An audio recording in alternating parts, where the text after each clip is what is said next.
Toots online classes में आपका स्वागत है और आशा करते हैं कि आप लोग अच्छे होंगे। बहरहाल आज हम लोग मौलिक अधिकार से संबंधित विगत वर्षों में पूछे हुए प्रश्नों को देखेंगे, उनका हल भी करेंगे। एक बहुत रोचक और ज्ञानात्मक सेशन हो सकता है आपके लिए। सॉरी। तो अगर हो सके तो एक कॉपी और एक कलम लेके बैठें, तो जो कुछ अगर लगेगा उस दरमियान कि कुछ तथ्य हैं जो अच्छे हैं, जो एग्ज़ाम की दृष्टि से उपयोगी हैं, तो आप उसको लिख सकते हैं। खैर, हम लोग आते हैं पहले क्वेश्चन पे। भारतीय संविधान के निम्नलिखित अनुच्छेद में से कौन विधायन सत्ता पर पूर्व नियंत्रण लगाता है? पहला ऑप्शन है अनुच्छेद 14, दूसरा अनुच्छेद 15, तीसरा अनुच्छेद 16 और चौथा अनुच्छेद 17। तो आप लोग 4-5 सेकंड सोच लें, क्या होगा इसका आंसर। अब मेरे साथ आंसर दे दीजिए। इसका आंसर होगा आर्टिकल 14। जो आर्टिकल 14 है, इसका सही आंसर होगा विधायन पर पूर्ण नियंत्रण लगाता है। कैसे? देखिए, आर्टिकल 14 कहता है इक्वलिटी बिफोर लॉ, यानी कानून के समक्ष सब समान होगा।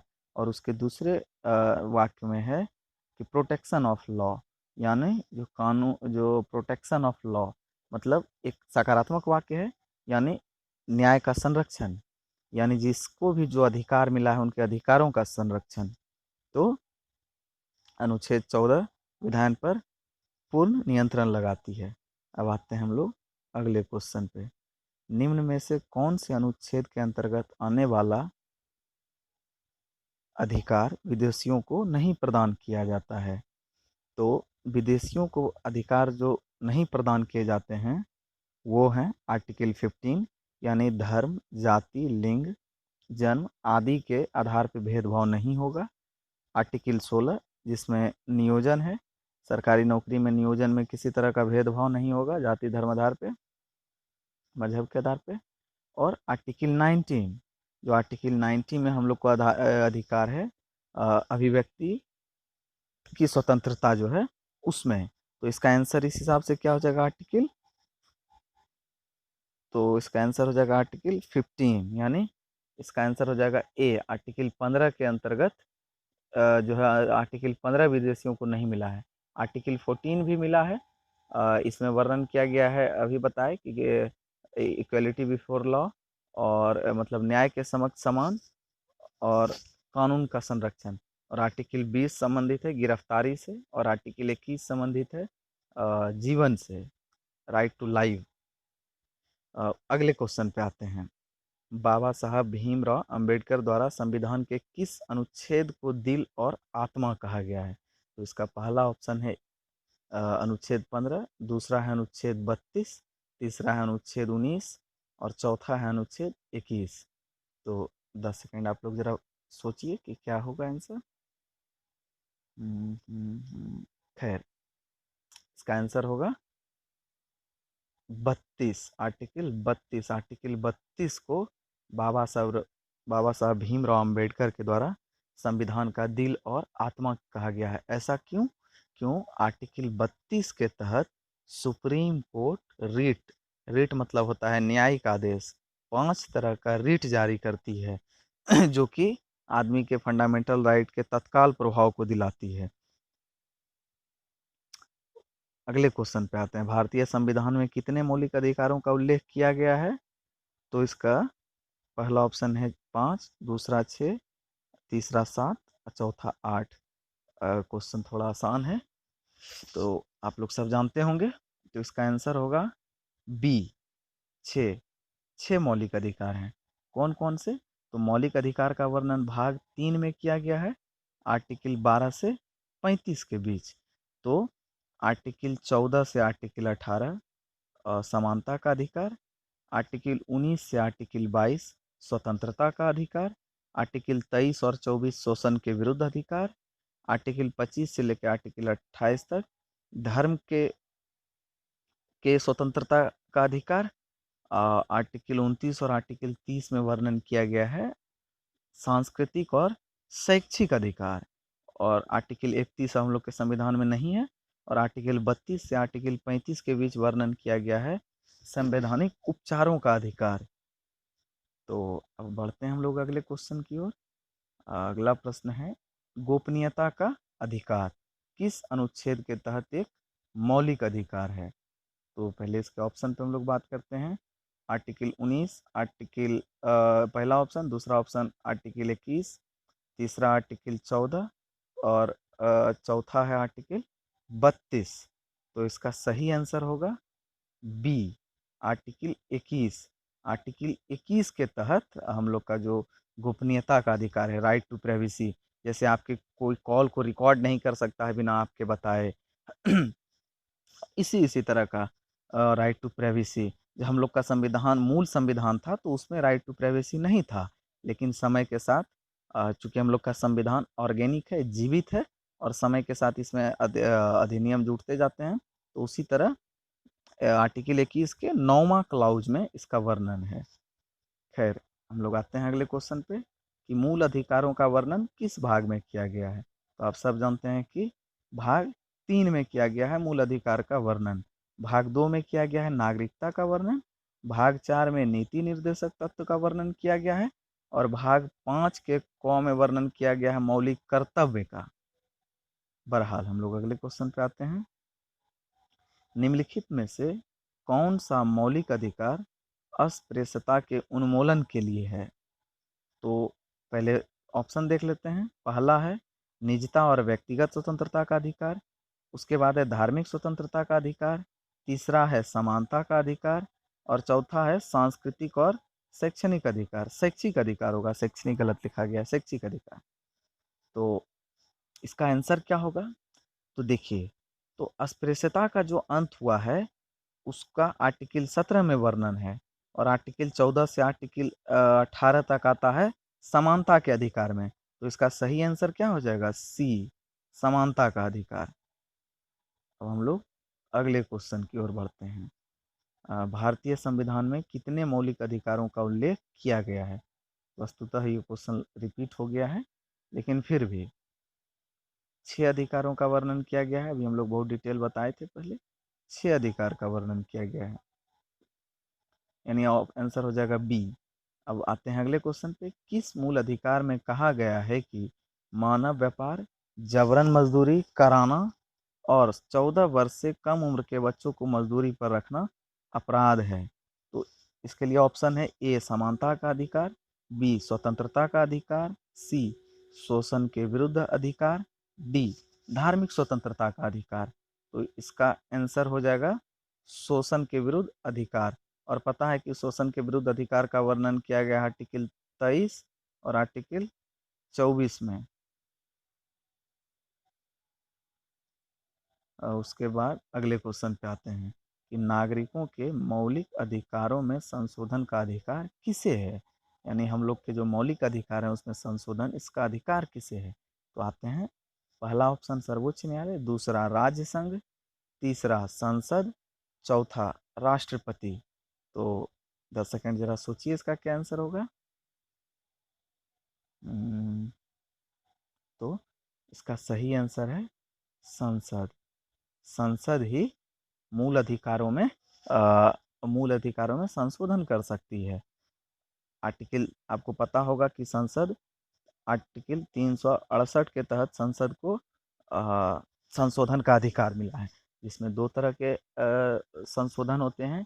एक होते हैं विशेष बहुमत से संशोधन, और दूसरा होता है विशेष बहुमत के साथ साथ आधा के से अधिक राज्यों के विधानमंडलों के साधारण बहुमत से। बहरहाल हम लोग आगे बढ़ते हैं। निम्नलिखित में से क्या लोकतंत्र के सफलता के लिए सबसे अधिक आवश्यक है? तो इसका ऑप्शन पे आते हैं। आलोचना का अधिकार, संघ बनाने का अधिकार, व्यक्तिगत स्वतंत्रता का अधिकार, संपत्ति का अधिकार। तो आप लोग जरा एक बार सोचिए क्या होगा। इसका आंसर होगा सी, व्यक्तिगत स्वतंत्रता का अधिकार, और इसका वर्णन किया गया है आर्टिकल 21 में। आर्टिकल 21 में वर्णन किया गया है व्यक्तिगत स्वतंत्रता का। कहने का मतलब, चाहे लोकतंत्र हो या कोई भी तंत्र हो, व्यक्तिगत स्वतंत्रता में जीवन जीने का अधिकार है। अगर आपका जीवन ही नहीं होगा तो कि कोई भी तंत्र हो उसकी वो सफल नहीं हो सकता है, क्योंकि बिना जीवन कल्पना किए कैसे कोई तंत्र सफल हो सकता है। बहरहाल अगले क्वेश्चन पे आते हैं। बंदी प्रत्यक्षीकरण अधिकार प्रेक्षा निम्न में से किस अनुच्छेद से संबंधित है? ऑप्शन अनुच्छेद 14, दूसरा अनुच्छेद 21, तीसरा विकल्प अनुच्छेद 32, चौथा विकल्प अनुच्छेद 25। तो ये संबंध है। इसका सही आंसर आप लोग जरा 1 मिनट 10 सेकंड सोचिए क्या होगा। बहरहाल अब बता देते हैं, इसका सही आंसर होगा आर्टिकल 32। तो आर्टिकल 32 होगा। आर्टिकल 32 के तहत ये सब रीट हैं, बंदी प्रत्यक्षीकरण, अधिकार प्रेक्षा, परमादेश और इस तरह के कुल 5 तरह का रीट आर्टिकल 32 के तहत सुप्रीम कोर्ट जारी करती है। और उच्च न्यायालय, राज्यों के जितने भी उच्च न्यायालय हैं वो भी रीट जारी कर सकते हैं। रीट मतलब न्यायिक आदेश, रीट जारी करते हैं आर्टिकल 226 के तहत, यानी सुप्रीम कोर्ट आर्टिकल 32 के तहत और उच्च उच्च न्यायालय आर्टिकल 226 के तहत। अब हम लोग अगले क्वेश्चन पे आते हैं। निम्नलिखित में से किस अधिकार का संबंध अनुच्छेद 29 से है? अब समझिए, इसके अब हम लोग विकल्प पे आते हैं। ए पहला, अपराधी के लिए सजा के संबंध में संरक्षण। दूसरा, मानव तस्करी को निषेध करने का। तीसरा, अल्पसंख्यकों के हितों की सुरक्षा करने का। चौथा, धार्मिक आधार पर करों को रोकने का। तो अब समझिए कि है कि आर्टिकल 29 से क्या संबंधित है। तो समझते हैं कि आर्टिकल 29 में क्या है। तो देखिए, अपराधी के लिए सजा के संबंध में संरक्षण किस में है? तो आर्टिकल 20 में है। मानव तस्करी का निषेध का संबंध आर्टिकल 23 से है। अल्पसंख्यकों के हितों की सुरक्षा का संबंध आर्टिकल 29 से है। और धार्मिक आधार पर करों को रोकने का स्वतंत्रता आर्टिकल 27 में है। तो इसका सही आंसर क्या हो जाएगा? सी, अल्पसंख्यकों के हितों की सुरक्षा ही सी ऑप्शन सही होगा। अब हम लोग अगले क्वेश्चन की ओर बढ़ते हैं। मौलिक अधिकार को किस देश के संविधान से लिया गया है? आप लोग अगर कॉपी निकाल के होंगे तो उसमें लिखिएगा, कुछ फैक्ट्स और आपको बताते हैं इसी क्वेश्चन पे। तो मौलिक अधिकार को यूएसए से लिया गया है, संयुक्त राज्य अमेरिका से। 1789 में उनका संविधान बन के तैयार हुआ था। अमेंडमेंट होने के बाद, तुरंत बनने के बाद अमेंडमेंट हुआ। मूल रूप से 1789 से शुरू हुआ। तो यूएसए से अगर देखा जाए तो हम लोग मौलिक अधिकार लिए हैं। यूएसए में इसको मौलिक अधिकार नहीं, वहाँ फंडामेंटल राइट शब्द नहीं है, वहाँ बिल ऑफ राइट्स शब्द का प्रयोग किया गया है। और विश्व में सबसे अधिक फंडामेंटल राइट यानी मौलिक अधिकार का प्रावधान भारत के संविधान में है। लेकिन सबसे पहले दुनिया में सबसे पहले फंडामेंटल राइट मौलिक अधिकार के संविधान में वर्णन जो है वो अमेरिकी संविधान में ही वर्णन किया गया है, और पहला लिखित संविधान भी है। तो हम लोग वहीं से बिल ऑफ राइट से फंडामेंटल राइट उठाए हैं, बिल ऑफ राइट से यूएसए से। और यूएसए से उपराष्ट्रपति का पद लेते हैं, राष्ट्रपति पे जो महाभियोग लगता है वो भी वहीं से है। उसके बाद जो सुप्रीम कोर्ट का जो कल्पना है पृथक न्यायिक व्यवस्था, वो भी वहीं से प्रेरित है। पीआईएल पब्लिक इंटरेस्ट लिटिगेशन जो बाद में आए है, मूल संविधान में नहीं था, तो वो भी यूएसए से लिया गया है। उसके बाद देखिए, आयरलैंड से हम लोग नीति निर्देशक तत्व लिए हैं। कनाडा से भाग 1 में अनुच्छेद 1 कहता है कि यूनियन एंड इट्स टेरिटरी, इसमें जाइएगा तो कहा जाता है कि भारत राज्यों का संघ है। तो जो संघ का अंग्रेजी यूनियन है, उस यूनियन को कनाडा से लिया गया है। और डी में रूस ऑप्शन है, तो रूस से लिया गया है मौलिक कर्तव्य। तो ऐसे इसका मौलिक अधिकारों को किस देश के संविधान से लिया गया था? आंसर होगा यूएसए।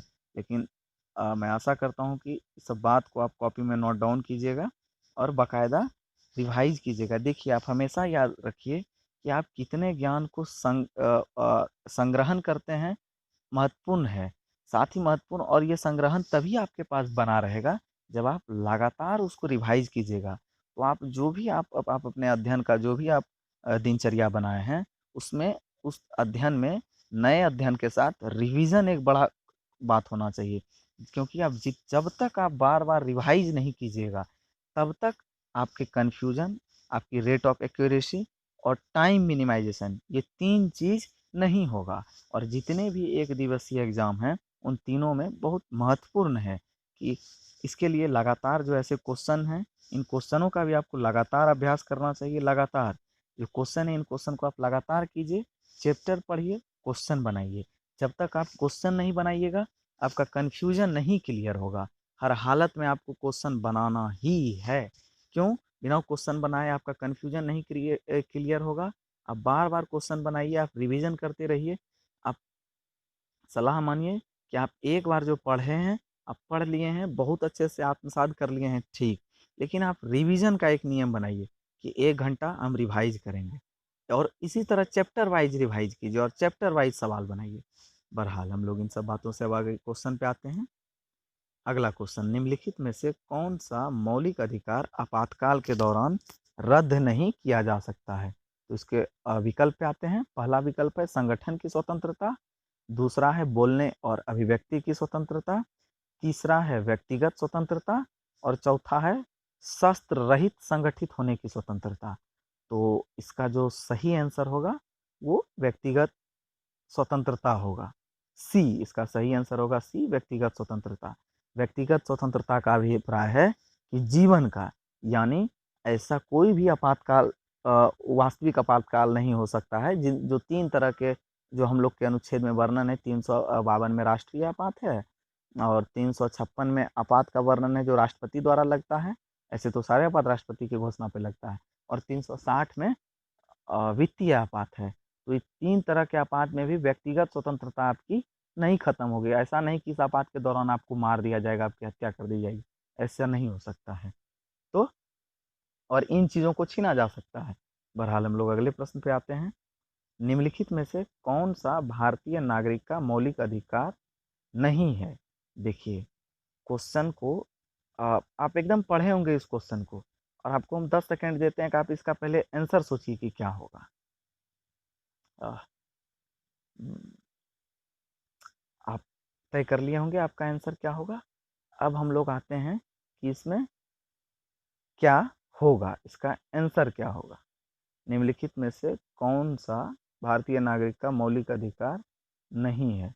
तो इसका आंसर हो जाएगा संपत्ति का अधिकार, क्योंकि पता है कि 44वें संविधान संशोधन 1978 के द्वारा संपत्ति का अधिकार खत्म हो गया और संपत्ति का अधिकार अब सिर्फ हम लोग का कानूनी अधिकार बन गया है, लीगल राइट, जिसको आर्टिकल 31 से उठा के ले जाके 300 ए में डाल दिया गया है।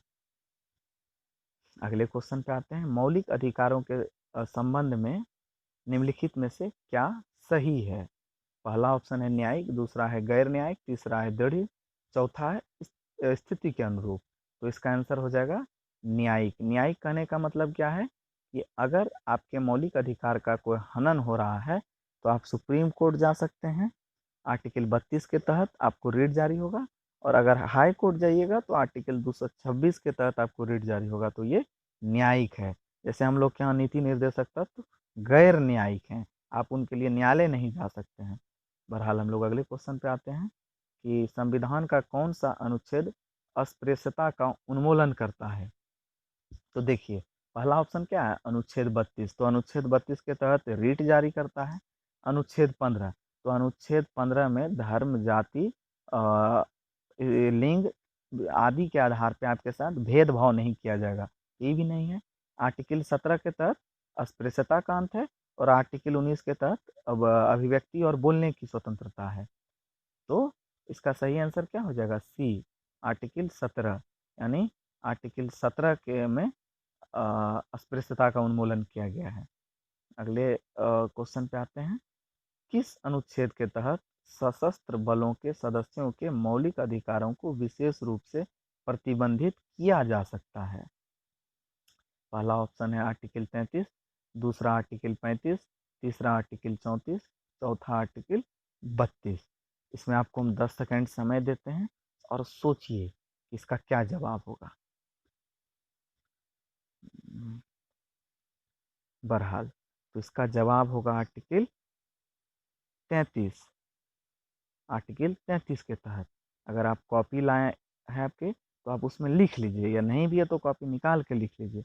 आर्टिकल 33 के तहत सशस्त्र बलों को कुछ अधिकारों पर प्रतिबंध लगाया गया है। कहिएगा उदाहरण के रूप में बताइए। तो उदाहरण के स्वरूप जो पुलिस बल हैं वो अपना कोई संघ नहीं बना सकते हैं। जैसे आपने रेलवे यूनियन सुना होगा, ट्रेड यूनियन सुना होगा, लेबर यूनियन सुना होगा, किसी भी तरह का, इवन यूपीएससी और आईएएस कर्मचारी जो होते हैं उनका भी यूनियन होता है, लेकिन पुलिस कर्मचारी का यूनियन नहीं होता है। सुरक्षा के दृष्टि से ऐसा किया गया है। तो इसका आंसर क्या हो जाएगा? अनुच्छेद 33। लेकिन अनुच्छेद 34 और अनुच्छेद 35 के बारे में भी हम कुछ बातें बता देते हैं। देखिए, अनुच्छेद 34 में वर्णन किया गया है, जब कहीं पे प्रशासनिक स्थिति बहुत कमज़ोर हो जाती है, तो वैसी स्थिति में वहाँ पे मार्शल लॉ मतलब पुलिस या कानून शुरू हो जाता है। जैसे उदाहरण के रूप में किसी शहर में देखे होंगे कि दंगा आ जाता है, तो दंगा हो जाता है। दंगा होने के बाद, दंगा कह लीजिए, ये सांप्रदायिक तनाव होने के कारण या किसी भी तनाव होने के कारण पूरे प्रशासन को पुलिस अपने हैंडल कर लेती है, और पुलिस सूचित करते रहती है कि आप लोग अपने घर से बाहर नहीं निकलें या कहीं नहीं जा सकते हैं। जबकि हम लोग का निकलना, घूमना, कहीं भी जाना क्या है? आर्टिकल 19 के तहत दिया गया अधिकार है, मौलिक अधिकार है, लेकिन ये भी प्रतिबंधित हो जाते हैं। और आर्टिकल 35 के बारे में बता देते हैं। आर्टिकल 35 में वर्णन है कि सरकार ऐसी योजनाएं, ऐसे काम करेगी कि जो आप मौलिक अधिकार जो आपको मिल रहा है, आप इसका और बेहतर तरीके से आनंद उठा सकिए। जैसे कहिएगा घूमने की आज़ादी, तो घूमने की आज़ादी में बढ़िया रेलवे की सुविधा हो, अच्छे इंफ्रास्ट्रक्चर रोड से रिलेटेड हो, पब्लिक व्यवस्थाएं अच्छी हो। बहरहाल हम लोग अगले क्वेश्चन की ओर बढ़ते हैं कि संविधान संशोधन के तहत संपत्ति के अधिकार को मूल अधिकार से हटा दिया गया। तो इसका पहला ऑप्शन है 42वां संसदीय संविधान संशोधन, दूसरा 43वां, तीसरा 44वां संविधान संशोधन, 45वां संविधान संशोधन। तो इसका सही आंसर हो जाएगा 44वां संविधान संशोधन। जैसा कि अभी हम पीछे बोले थे कि संपत्ति के अधिकार को मूल अधिकार से हटा के अब कानूनी अधिकार बना दिया गया है। तो मूल अधिकार के तहत आर्टिकल 31 में था, वहां से निकाल के इसको आर्टिकल 300A 300 क में डाल दिया गया है। तो अब ये मौलिक अधिकार नहीं होके कानूनी अधिकार हो गया है। कब किया गया 44वां संविधान संशोधन? 1978 में। बहरहाल हम लोग अगले क्वेश्चन पे बढ़ते हैं। निम्नलिखित में से किसको संविधान द्वारा मौलिक अधिकारों की लागू करने की शक्ति दी गई है? तो इसका ऑप्शन हो जाएगा पहला भारत के सभी न्यायालय को, दूसरा संसद को, तीसरा राष्ट्रपति को, चौथा सर्वोच्च या उच्च न्यायालय को। तो इसका हम पीछे जवाब दिए हैं, आप जरा सोचिए, 10 सेकंड आप सोचिए और इसका क्या जवाब होगा।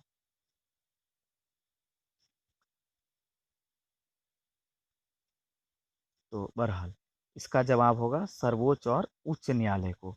हम आपको कहे कि मौलिक अधिकारों के हनन की स्थिति में रिट मतलब न्यायिक आदेश जारी होता है। आर्टिकल 32 के तहत सुप्रीम कोर्ट जारी करती है और 226 के तहत उच्च न्यायालय। अब हम लोग अगले क्वेश्चन की ओर आते हैं। हाँ, तो क्वेश्चन है किस वाद ने संसद को मौलिक अधिकारों में संशोधन करने का अधिकार दिया गया है?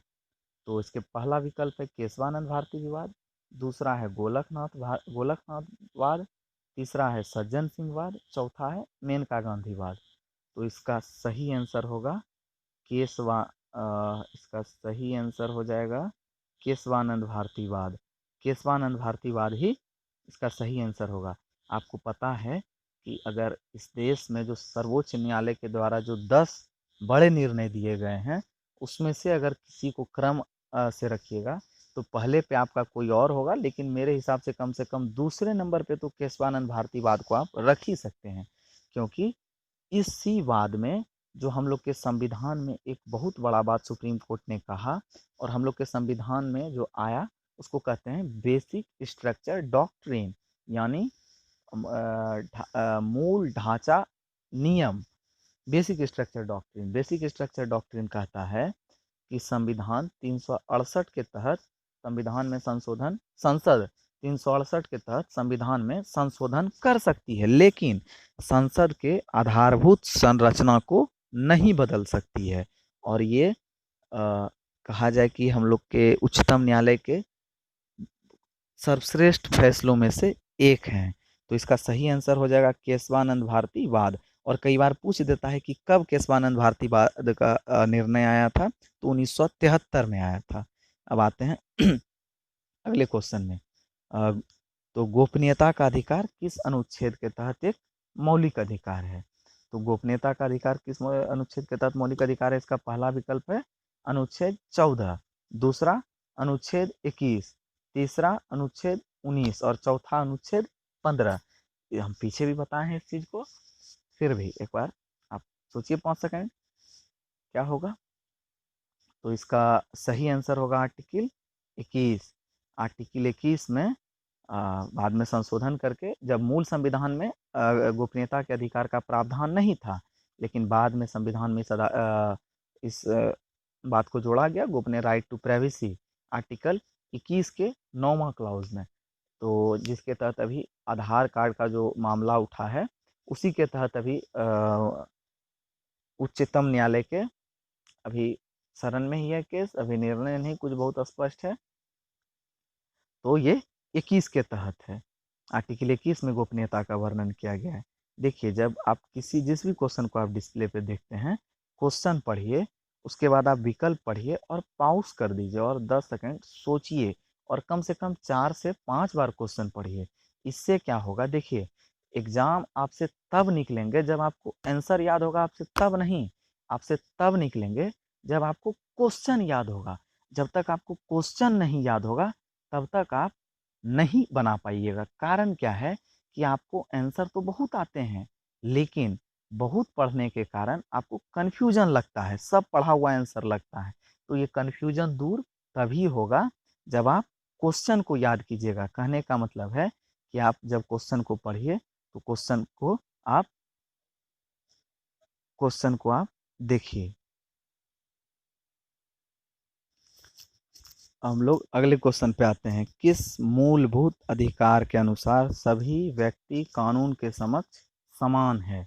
तो देखिए, इसका वर्णन, इसका पहले हम लोग विकल्प देखते हैं। पहला स्वतंत्रता का अधिकार, दूसरा समानता का अधिकार, तीसरा सांस्कृतिक और शैक्षिक अधिकार, चौथा शोषण के खिलाफ अधिकार। तो सभी व्यक्ति कानून के लिए समान हैं, ये आर्टिकल 14 में कहा गया है। तो आर्टिकल 14 से लेकर आर्टिकल 18 तक समानता का अधिकार का वर्णन किया गया है। तो इसका सही आंसर क्या हो जाएगा? इसका सही आंसर हो जाएगा बी, समानता का अधिकार। अब हम लोग अपने नेक्स्ट क्वेश्चन की ओर बढ़ते हैं।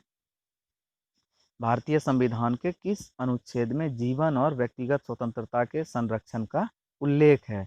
तो इसका पहला विकल्प है आर्टिकल 15, दूसरा आर्टिकल 21, तीसरा आर्टिकल 32, चौथा आर्टिकल 16।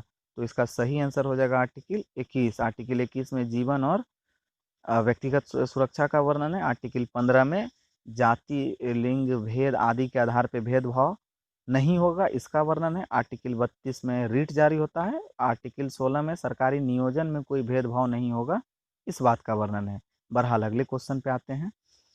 भारतीय संविधान द्वारा प्रदत्त निम्न में से कौन सा अधिकार गैर नागरिकों को भी उपलब्ध है?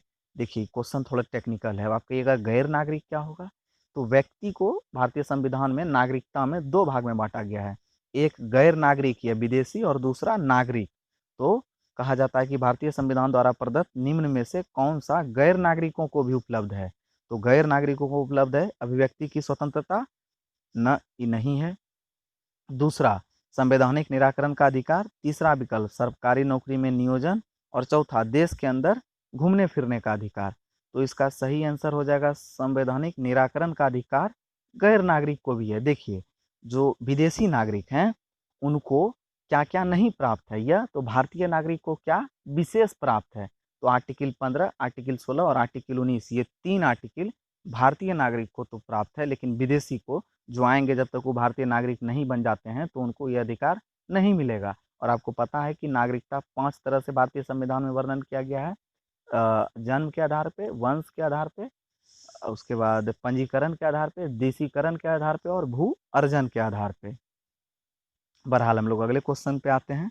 भारतीय संविधान मान्यता देता है, विकल्प क्या है? केवल धार्मिक अल्पसंख्यकों को, अगला विकल्प केवल भाषाई अल्पसंख्यकों को, तीसरा धार्मिक और भाषाई अल्पसंख्यक, चौथा धार्मिक, भाषाई और निर्जातीय अल्पसंख्यक। तो इसका सही आंसर होगा धार्मिक और भाषाई अल्पसंख्यक। देखिए, भारतीय संविधान में आर्टिकल 29 के तहत अल्पसंख्यक को परिभाषित किया गया है। इसमें धर्म के आधार पर और भाषा के आधार पर 2 तरह को अल्पसंख्यक को माना गया है।